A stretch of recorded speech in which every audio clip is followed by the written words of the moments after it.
Mga pasaherong gumamit ng PITX mula Disyembre 19 o December 19 hanggang kahapon po may pumalo na sa mahigit 1.6 na milyon.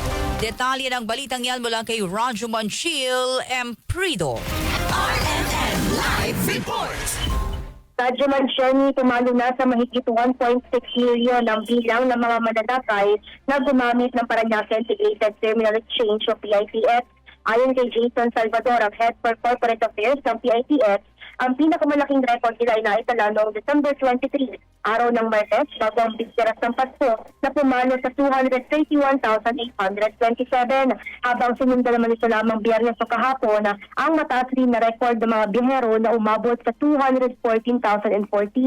Ani Salvador, ang mga pasahero ito naman ay mag-uwian para sa pagdiriwang at pagsalubong ng bagong taon. Inaasahan naman nila na maabot ang 3 million ng mga mananakay na gagamit ng terminal hanggang Enero. We're on our way to reach that. As of yesterday, we have gathered around 1.6 million already. So we still have a couple of days and we think that we will hit that target.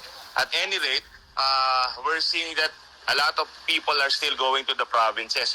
Yesterday, we were able to tally around 214,000 and today, we estimate around 170 to 180,000. So marami pa rin ng bumabiyahe.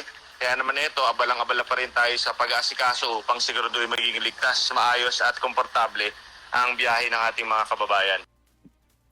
Samantala, umabot naman sa 322 itong mga nakumpistang ipinagbabawal na gamit sa loob ng terminal. Kabilang narito ang 27 butane, 5 thinner, 76 na kutsilyo, 20 cutter, 35 gunting, 74 na lighter, 10 sigarilyo at 55 na cutter blade. Muli naman nagpaalala ang pamunuan ng pinakamalaking land port sa Pilipinas na magdala lamang ng mga lightweight na mga gamit para sa magaan at komportableng biyahe.